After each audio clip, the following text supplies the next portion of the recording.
Alo, Trà Vinh xin chào các bạn. Hôm nay thì mình chia sẻ một cách làm bánh chuối nè. Cách này thì mình thấy bột dai mềm và béo nước cốt dừa. Dù là mình để qua ngày hôm sau bánh ăn vẫn ngon luôn, chứ nó không có bị cứng, mà dễ làm lắm. Bây giờ mời các bạn mình cùng vào bếp để thực hiện luôn nha. Đầu tiên là mình có ở đây khoảng 7 trái chuối xiêm nha. Thì các bạn cân luôn phần vỏ chuối là khoảng 550 gram á. Mình dùng khoảng từ 7 đến 9 trái cũng được nữa. Và bên đây là nửa lít nước cốt dừa, thì mình làm ra từ 300 gram dừa nạo rồi cái thêm nước nóng. Một chén bột năng 150 gram, một chén bột gạo 150 gram luôn, hai loại là 300 gram, thêm chút muối. Và đây là nửa chén đường cát vàng 150 gram luôn ha. Sẽ pha bột, các bạn sẽ cho lần lượt một chén bột gạo, một chén bột năng. Đường thì đường cát trắng cũng được nữa. Và nhớ là phải có muối bánh nó mới ngon. Nước cốt dừa mình cho vào hết luôn rồi cái để mình trộn bột. Nước cốt dừa này các bạn thích béo nhiều thì mình dắt cái dừa khô nhiều một chút. Còn thích béo ít là cái bánh không ngon, phải thắng thêm nước cốt dừa riêng nó mới ngon nha.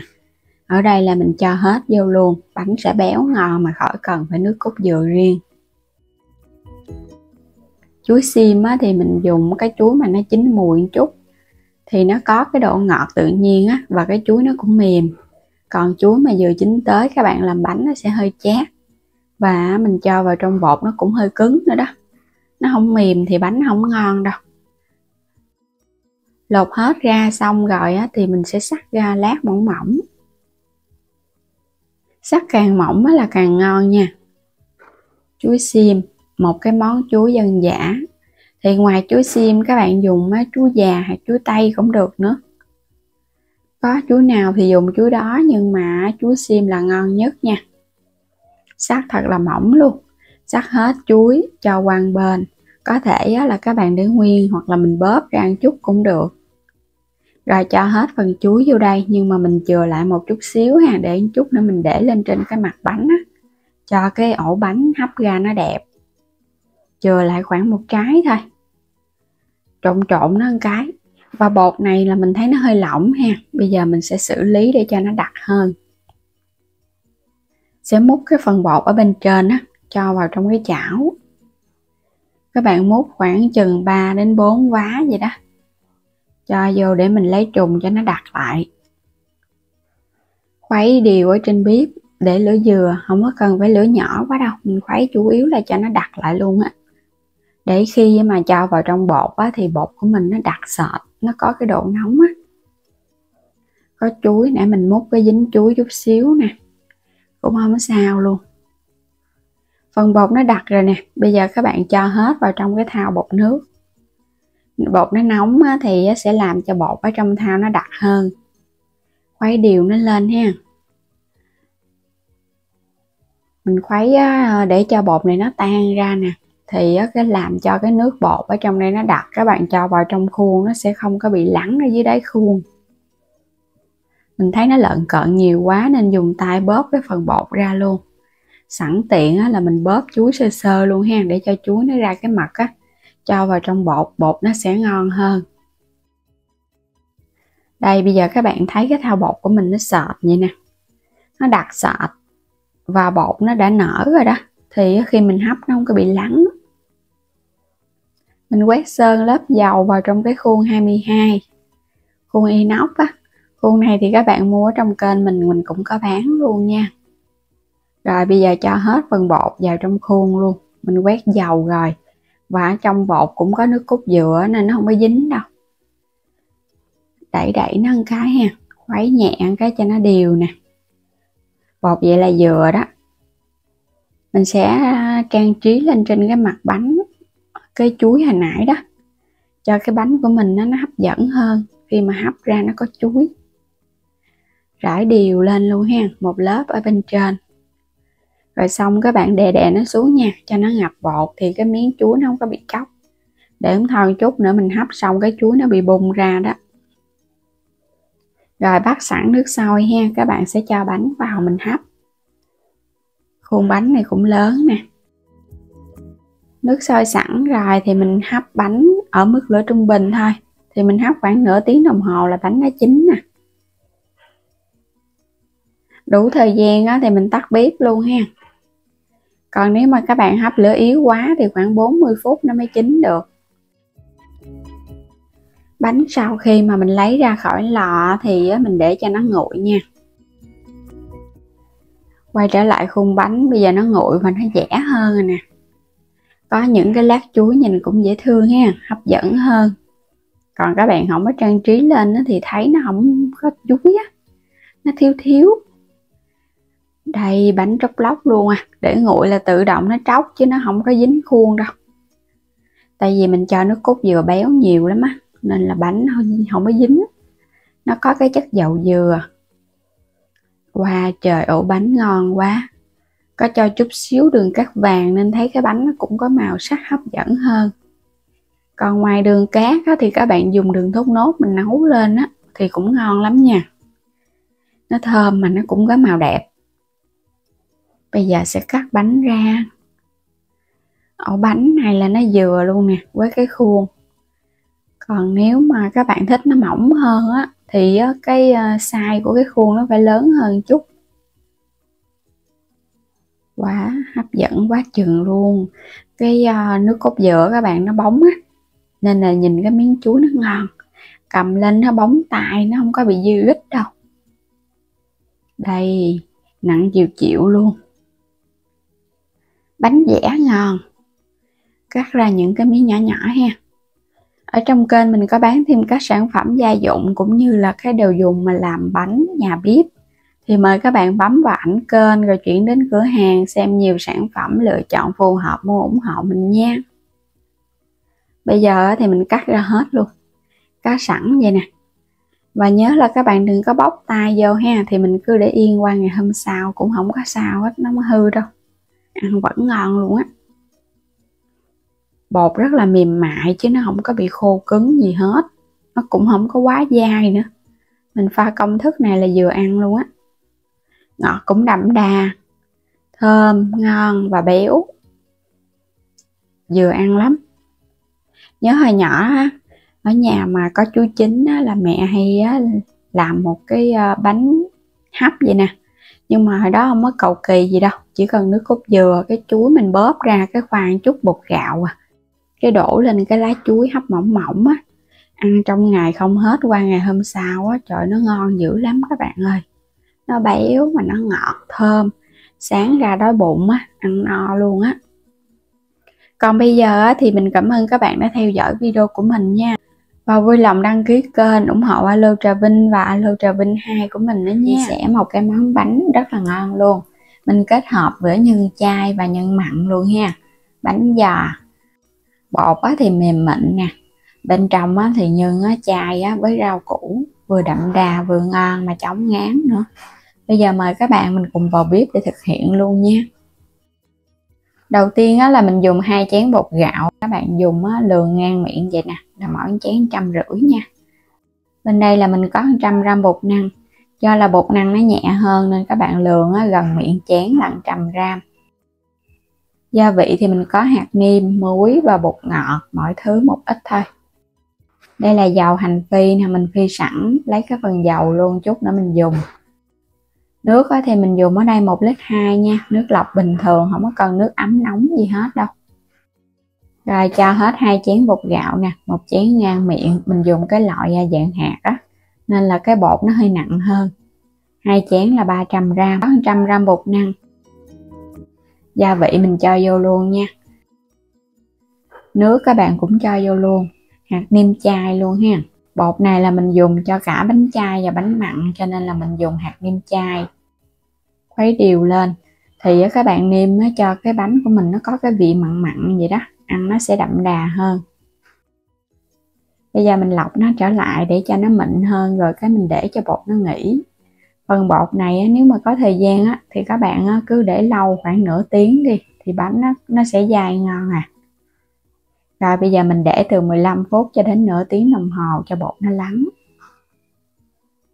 Phần nhân thì mình có nấm mèo ha, ngâm nở trước, và bên đây là nấm đông cô nè. Sườn chay, cái này các bạn tìm mua ở trong kênh mình hoặc là ra chợ mua cũng có luôn. Cà rốt, củ hành tây và bắp, ở đây mình dùng nửa trái nha, lấy phần hạt ra sẵn. Ngò rí và hành lá. Hành tây thì mình dùng nửa củ thôi. Còn nếu mà các bạn không có dùng hành cho món chay thì mình thay bằng cái hành Bordeaux nha. Còn ở đây là mình thấy cái phần hành thì nó không có ảnh hưởng gì hết á, nó chỉ là gia vị để nêm nếm thôi à.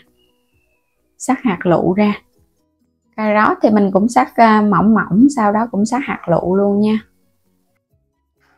Sườn chay thì các bạn ngâm cho nó nở mềm, sau đó thì mình sẽ xé nó ra trước. Ở đây là mình không có cần phải xay đâu, mình xé cho nó nhỏ nhỏ.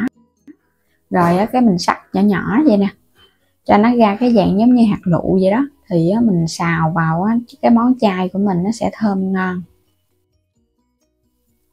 Nấm mèo và nấm đông cô mình cũng sắc cho nó nhỏ nhỏ, rồi một chút nữa mình băm sơ sơ lại. Hai loại nấm thì cho vào nó sẽ giòn ngon á. Hành lá, ngò rí nêm thêm một ít để tăng thêm cái hương thơm cho món chay ngon. Rồi bây giờ cho vào trong chảo 2 muỗng canh dầu. Phi thơm cái phần hành tây hồi nãy mình băm nè. Sau đó thì các bạn cho tiếp cái sườn chay vô. Cũng xào với lửa lớn cho nó săn lên ha. Phần hành nó dậy mùi thơm lên thì cái phần sườn này nó cũng săn thơm rồi. Mình cho tiếp 2 loại nấm đã sắc vô. Cà rốt sắc hạt lựu mình cũng cho vô cùng luôn. Rồi tới cái phần bắp. Có bắp vô thì cái phần nhân nó ngọt ngon và cũng như là nó có cái màu sắc hấp dẫn hơn á. Cũng xào đều lên. Rồi mình nêm gia vị nha. Hạt nêm chay, một ít bột ngọt, rồi đường, 1 muỗng canh, thêm chút xíu muối. Cuối cùng là dầu hào 1 muỗng canh. Tất cả gia vị là mình dùng cái gia vị chay hết luôn nha. Xào đều lên cái. Thì phần nhân chay này mình thấy vậy là đậm đà ngon rồi đó. Nêm thêm một ít tiêu xay. Rồi hành lá và ngò rí cho vô luôn. Đảo đều một cái nữa là được rồi. Nhưng nó cũng khô ráo rồi, các bạn tắt bếp. Bây giờ tới phần nhân chay mình cũng phi thơm hành tím và tỏi. Sau đó thì cho thịt nạc xay vô. Các bạn cũng xào lửa lớn cho nó săn lên nha. Nó tơi rời ra. Rồi mình cũng cho 2 loại nấm vô xào cùng nè. Trong đây muỗng canh dầu hào, muỗng cà phê hạt nêm, muỗng canh đường. Là mình nêm cho nó vừa vừa miệng, đừng có quá mặn. Thì ăn chút mình còn kết hợp với nước tương hoặc là nước mắm nữa. Quay trở lại cái chảo bột. Bây giờ thì mình lấy cái phần dầu hành mình cho vào trong đây 2 muỗng canh. Cái phần hành tím và dầu luôn. Đảo đều với mức lửa nhỏ thấp để cho bột của mình nó đặc lại á. Đây cũng là cái bước lấy trùng bột để giúp cho bột sệt nè. Đảo nhẹ nhẹ thì mình để ở mức lửa thấp thôi nha, đừng có để lửa cao là nó ốc trâu quá. Bắt đầu các bạn thấy nó có hiện tượng hơi nặng nặng tay đó, vẫn khuấy đều. Mình khuấy chút xíu thì bắt đầu nó sệt vậy nè. Lúc này các bạn phải nhanh tay nha, không thôi là nó lợn cợn lắm. Bột nó sẽ lõn lõn nhưng mà mình khuấy đều thì nó mịn hơn. Nó đặc nhưng mà không có đặc nhiều đâu. Cái chảo của mình còn nóng mình tắt bếp luôn được rồi ha. Để gói bánh giò thì mình có dùng lá chuối. Mình xé ra 2 miếng, một miếng ở bên ngoài lớn hơn miếng bên trong một chút. Quấn nó lại. Quấn giống như cái quặng vậy đó. Các bạn quét lên một ít dầu hành nha, để cho nó thơm bánh. Một lớp bột vàng mỏng ở bên ngoài. Cái muỗng các bạn cũng quét sơn lớp dầu thì nó không có dính bột đâu. Rồi cái mình múc nhân cho vô nha. Mình gói cái phần bánh chay trước. Có chay có mặn. Ở nhà ai thích ăn nào thì ăn cái đó. Hoặc là nhà các bạn không có thích dùng mặn thì mình dùng chay hoàn toàn, hoặc là dùng mặn hoàn toàn cũng được nữa. Cuối cùng là mình túm 4 cái góc bánh lại. Xếp cho nó sát vô ha. Không có cần buộc dây gì đâu. Mình làm tương tự những cái bánh còn lại. Đây mình được 6 cái bánh nhân thịt mặn. Và bên kia là 5 cái bánh nhân chay, rau củ nha. có thể để chung hoặc là các bạn phân biệt riêng ra. Bây giờ là mình chuẩn bị cái nồi đem đi hấp được rồi. Còn thích mà cái bánh nó dẻ hơn, các bạn cũng có thể dùng dây mình buộc ở bên ngoài một lần dây, hoặc là mình chéo 2 lần dây cho nó chắc hơn. Bắt sẵn nồi nước sôi đi, bây giờ chất bánh vô. Mình gói cái bánh này nó giống như cái bánh ú vậy đó, nó cũng tròn tròn và nó cũng hơi lớn lớn. Đó, xong hết rồi nè, bây giờ đi hấp thôi. Nước sôi sẵn thì mình dễ tính thời gian nha. Mình sẽ hấp bánh này trong vòng nửa tiếng đồng hồ ha, cho bánh nó chín ngon với lửa vừa thôi. Sau nửa tiếng là bánh nó chín rồi. Còn nếu mà hấp lửa cao thì 20 phút là nó chín. Đây mình hấp lửa mức giữa thấp vừa vừa trung bình vậy đó là nửa tiếng. Bánh giò ăn nóng hay ăn nguội gì cũng ngon hết. Thích cho nó mềm mại hơn thì các bạn ăn nóng. Còn mà thích nó có độ dai dai hơn chút thì chờ nguội. Đây bánh chay và bánh mặn. Đó, các bạn thấy hấp dẫn quá ha. Bánh vẫn còn nóng nha. Ăn cái này bột phải mềm mại nó mới ngon nè. Bột bên trong nó trong nè, và phần bột nó mềm mại núng nính luôn á. Khi ăn cho thêm một ít hành phi lên trên nữa. Hoặc là các bạn có thể kết hợp thêm chút xíu rau thơm. Đây, bột rất là mềm luôn. Bánh này là bánh chay nha. Bánh chay thì nó có thêm cái phần bắp. Còn bánh mặn thì mình không có dùng bắp. Thơm quá các bạn ơi. Phần nhân rất là thơm luôn á. Có cái phần nấm đông cô vô á, nên nhân nó thơm lắm. Bột nó mềm thì bánh giò nó mới ngon. Còn các bạn làm bột cứng quá là không ngon nha. Mình pha tỷ lệ này là 1 bột và 3 nước. Ăn nhiều thì các bạn cứ nhân lên nè. Đó, nó mềm nè. Mình có thể ăn bánh không vậy cũng ngon nè. Gia vị nêm cũng đậm đà lắm rồi. Nhưng mà muốn cho nó đừng có ngán thì mình cho thêm chút xíu nước mắm chua ngọt ha. Mình pha chai á. Ngon lắm. Thơm phức à. Kết hợp nước mắm thì mình ăn được nhiều hơn. Bánh này thì các bạn cứ để yên ở trong lá nha. Qua ngày hôm sau mình ăn vẫn ngon luôn. Còn muốn để nó lâu hơn thì chờ nguội. Sau đó bọc kín lại cái mình cho vào tủ đông ha. Khi nào ăn lấy ra hấp nóng là mình ăn được rồi. Bây giờ thì cảm ơn các bạn đã theo dõi hết video của mình nha. Nếu như chưa đăng ký kênh thì vui lòng đăng ký ủng hộ Alo Trà Vinh và Alo Trà Vinh 2. Mua thêm các sản phẩm thì mời các bạn bấm vào ảnh kênh, sau đó thì chuyển đến cửa hàng, lựa chọn các sản phẩm phù hợp giá cả, mua ủng hộ kênh mình nha. Xin chào tạm biệt và hẹn gặp lại các bạn ở những video tiếp theo.